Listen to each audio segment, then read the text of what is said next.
morning, everyone, and welcome to our session. We have Ludwig Lorenz here from Bauhaus University, Weimar, who will talk about connected thinking, how to hack yourself a second brain. And Ludwig will talk so I'm your session host, by the way. Should there be any questions or issues during the talk, just drop me a note via chat, ping me directly, and then we look into solving it, hopefully. Also, you may have seen that we are registering that we are recording this session. And I would like to let you know that you can have subtitles just by clicking on the CC symbol in the lower menu. And in a few seconds, I will post a detailed description in the chat, so there should be no problem with that. Ludwig will talk about for 25 minutes and will then be happy to take your questions and discuss with you. And then we will wrap up the session at 10:05. So over to Ludwig. Thank you, Helge, very much. My name is Ludwig, and I would like to welcome you all to our session on connected thinking, how to hack yourself a second brain. Helge, is everything okay with the microphone? Yes, perfect. Okay, then I'm going to share my slides now.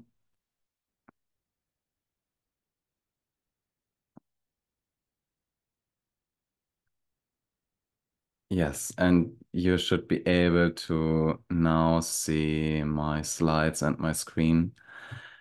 And first of all, I noticed that there is an American flag in the program. And no, I'm not American, I'm German as well. But this topic is quite personal to me, and it's part of my academic journey for the last 4 years. And I had several exchange semesters in Canada and in Malta, and both of them were quite literally milestones for what I think I accomplished in the field of personal knowledge bases. So that's why I would like to give back a little bit and try to open the topic up as much as possible. And that's why this talk is also in English. Okay, just a few words to me. My name is Ludwig. I'm studying computer science for digital media in the second semester at Bauhaus University in Weimar. This is my email address. You can always reach out to me if you want to. And I'm also responsible for student participation in the University Development Center. And yes, this semester I'm also a lecturer. I'm giving a seminar, but more on that later. And yes, let's start with our session about connected thinking, how to hack yourself a second brain. I know it might be a bit catchy, the title, but in general, I just would like to address in the beginning that this is really about trying to build a personal knowledge base, which is a set of notes that lives with you throughout your life, and you help your set of notes to evolve, and you almost become like a knowledge gardener, trying to plant new knowledge in your knowledge base, and try to see it grow over time. Like this network in the background grows over time. This network that grows in the background is my own personal knowledge base. I'm doing this for now almost 4 years. I started with this in my exchange semester in Canada, at least with the iteration that lasts until today, because before that I had several failed attempts of building a personal knowledge base. At some point I struggled to continue, and yes, that changed for me at that point. And yes, you can see how it evolves over time, how the nodes are connected, and I will get to that in a moment. But first of all, I would like to quote George Simmons, who came up with the learning theory of connectivism, and he defined learning from a connectivist perspective. So he said learning, which is defined as actionable knowledge for him, can reside outside of ourselves and is focused on connecting specialized information sets, and the connection that enable us to learn more and more are more important than our current state of knowing.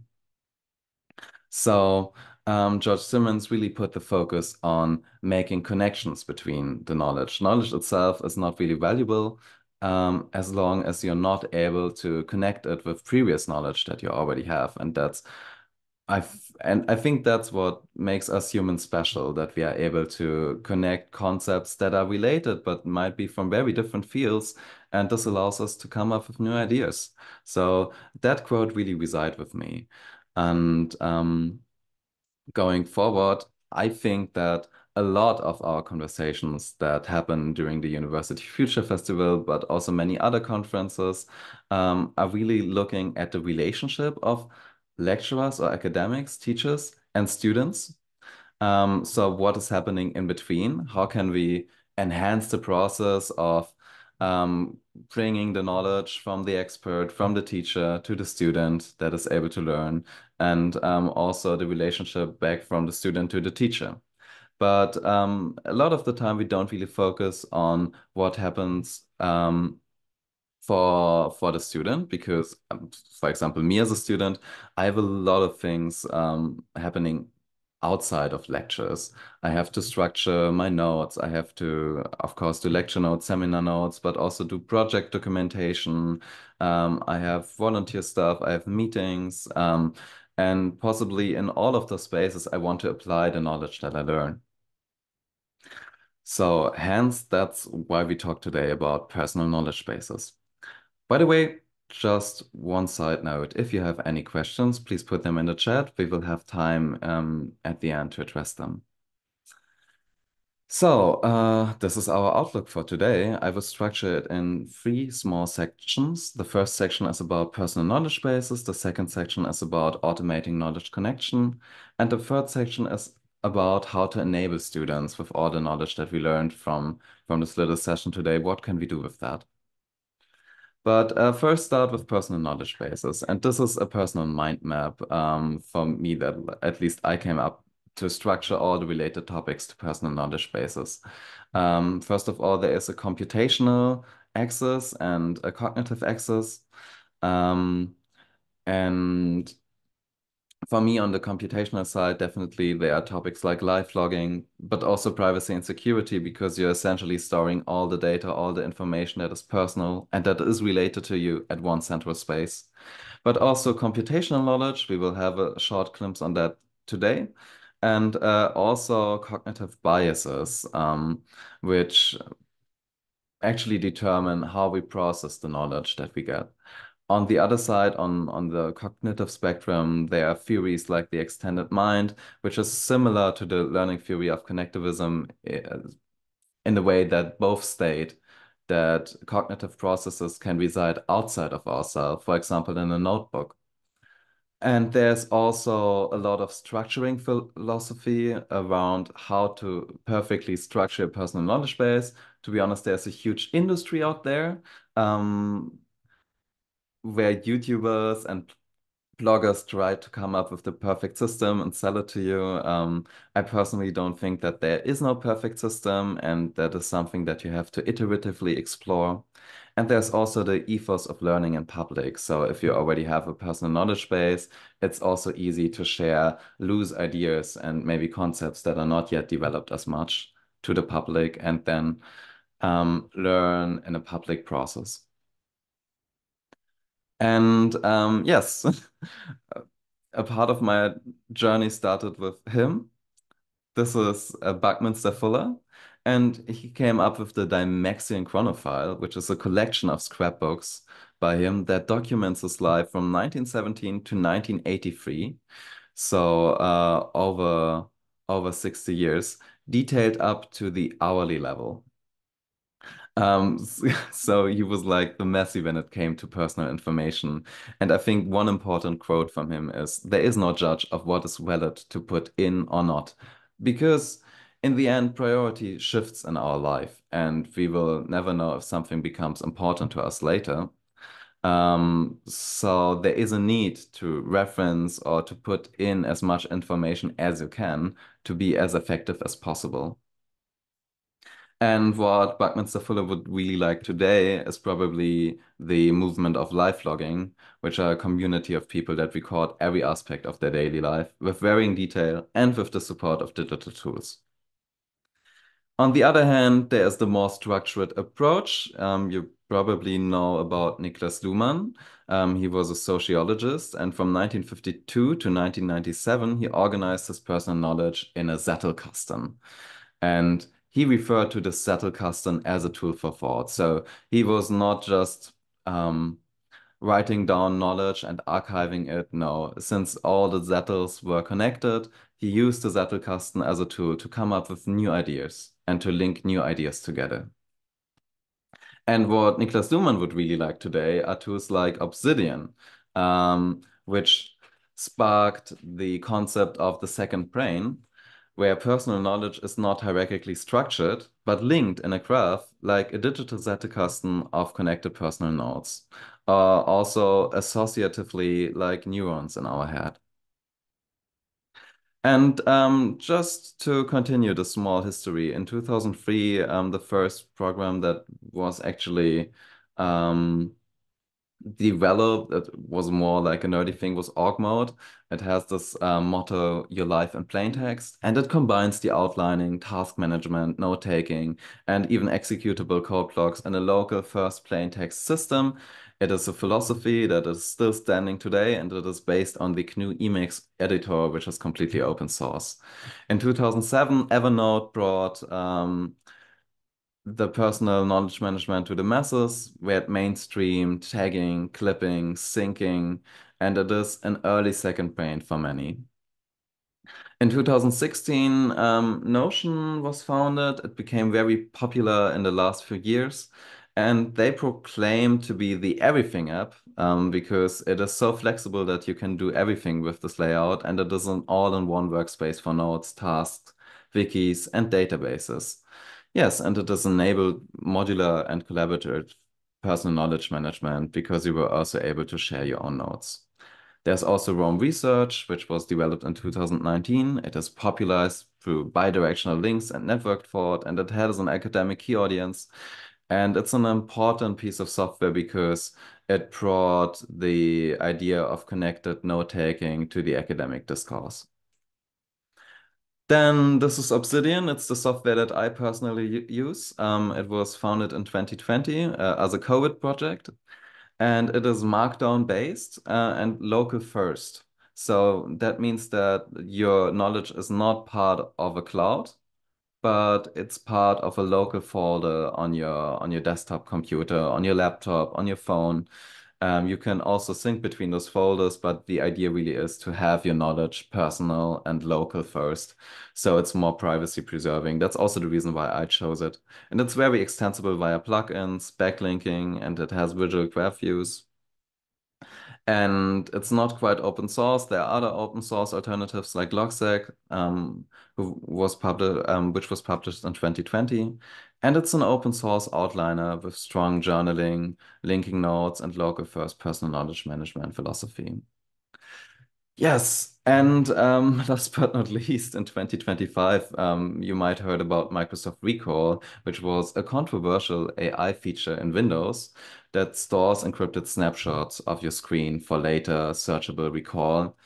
And it was one attempt to bring passive personal acknowledgement to the people with the idea that you don't really need to put something into your personal knowledge base, but instead the personal knowledge base tries to build it up itself next to what you're doing online, next to your ordinary daily activities. Which is quite an interesting approach, but obviously failed because of privacy reasons. No one would like to allow Microsoft to make screenshots of your desktop, of your screen, every 5 minutes. So, but there is this huge problem of an immense amount of information and that you need to recall concepts to connect them. So what is the solution? Let the machine support you with recall and finding connections.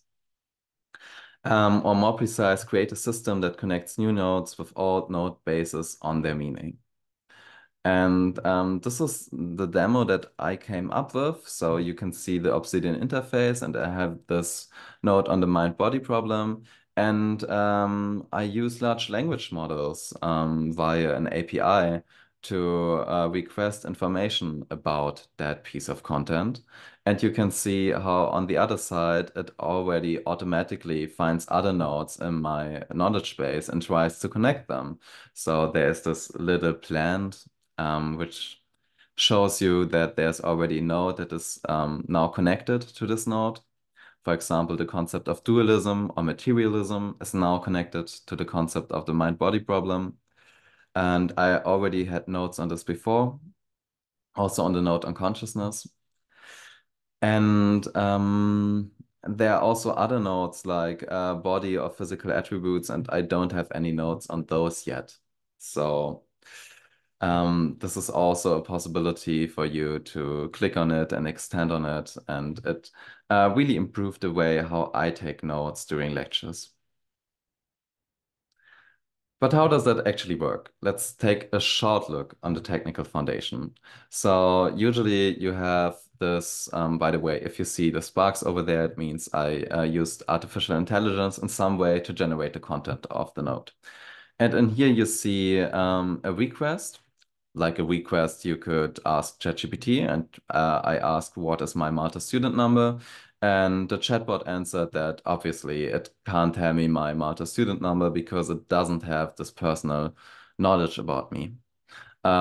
Same for ChatGPT or any other online service you would use. But if you have a personal knowledge base, you can search for such content and attach it to the query. So now if I would ask what is my Malta student number, it would tell me my actual student number that I had at the University of Malta, and it would also link sources on how it found that. So this is how personal knowledge can advance retrieval. And the key idea here is retrieval augmented generation. So we have first retrieval, which finds references in your knowledge base. Then we have an augmentation, which adds references to your prompt. And then we have generation, which is the phase where the answer that the large language model would came up with is improved through the prompt.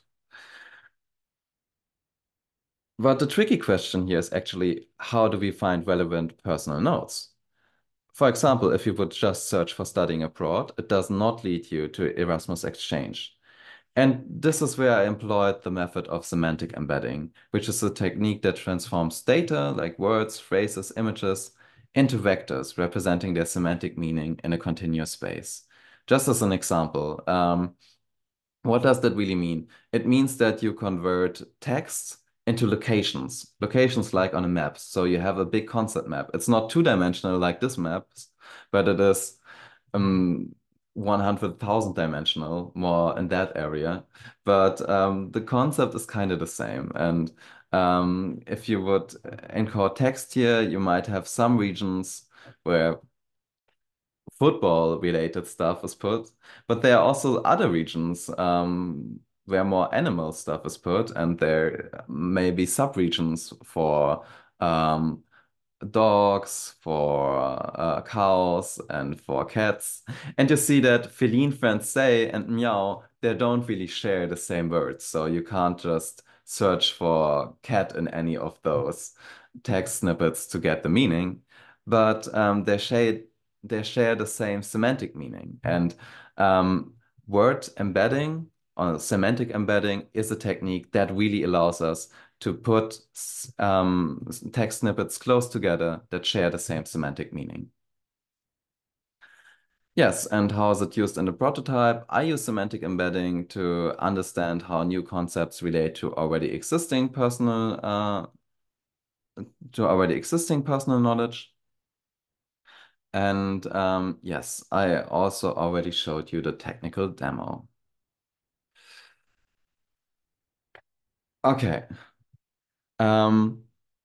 So I hope I was able to illustrate what you can accomplish by applying simple computational techniques like semantic embedding to your own personal node base. Also in connection with large language models and with retrieval, I personally think that this is the future of how we will use AI, because artificial intelligence is right now great at being able to um, do stuff really well that a lot of people know about, but it really struggles when it comes to the big question of trying to be a personal assistant because it does not have access to personal knowledge. And frankly, you also don't want to give away all your personal knowledge to an online provider like OpenAI or um, Microsoft. So I think the future really lies in having a personal knowledge base on your hard drive and depending on the retrieval and depending on the task, sharing bits of your knowledge with the AI service provider. Let's get back to the big picture. We had computational knowledge just as a short side endeavor, but there was also live logging, privacy and security, structuring, philosophy. And how do you bring all those topics to the students that they can really start building a personal knowledge base? And for me, the answer was first, we should think about ethical considerations because there is the availability bias, which is a cognitive bias that humans think if something can be recalled, it must be very important. So one example for this would be plane crashes. Um, if you think about planes and how safe they are, most people could tell you that actually statistically, the number of casualties from plane crashes are far lower than the number of casualties in car crashes. But because there are so few plane crashes and there's a lot of media coverage, it's so easy for us to recall about those plane crashes. And that's why many people get anxious when they think about flying, even though other modes of transportation are far more dangerous. And that's this availability bias. If you can recall something, it becomes more important to you. But not necessarily important things get recalled more easily. And the same comes with cognition, the same comes with personal knowledge bases. If you use computers to share the knowledge and retrieve the knowledge for you, then you basically also run into this problem that you don't want the computer to make stuff important for you that was not important for you before.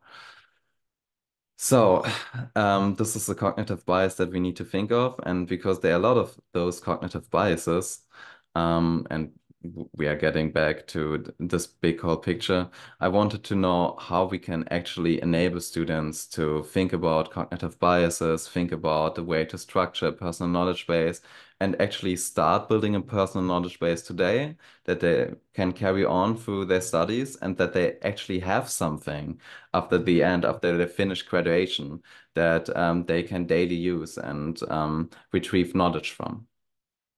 So I conceptualized a seminar called Connected Thinking, and I started this summer term.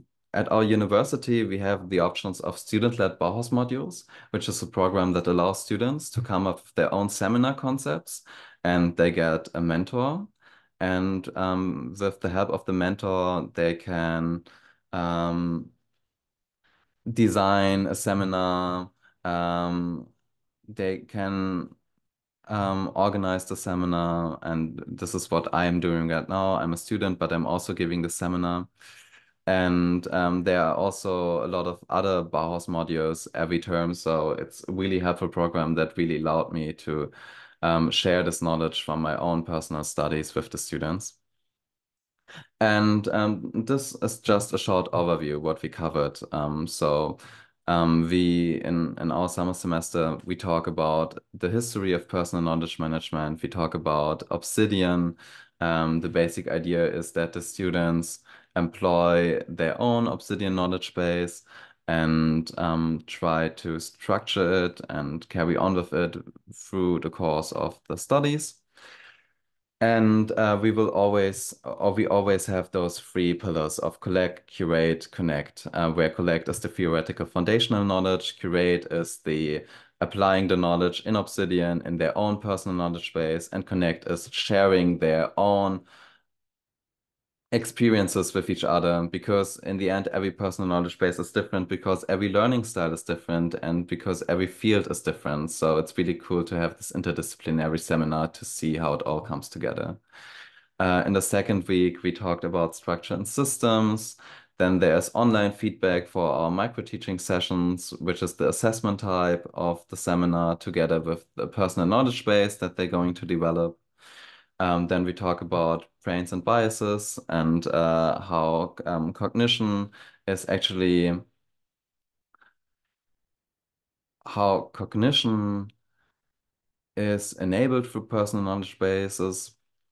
Then we had another online feedback session. We talk about live logging as this movement that I already stepped on. We talk about digital gardens, which is an ethos where people share their own knowledge online and their learning process. And we also talk about connectivism and embedding, and also about the philosophy of extended minds and how large language models might play into that. Okay, and I would like to close with my call to action to all of you who are listening. Please enable students to start with building a personal knowledge base. Um, I noticed that so many students were interested in the seminar, and I don't had enough seats for all of them. But the demand of actually knowledge management strategies is very huge at universities. And I think that it is not covered as well as it could be by the university structure. So show students that you also manage your personal knowledge. Allow assessment through a learning diary in the format of connected notes.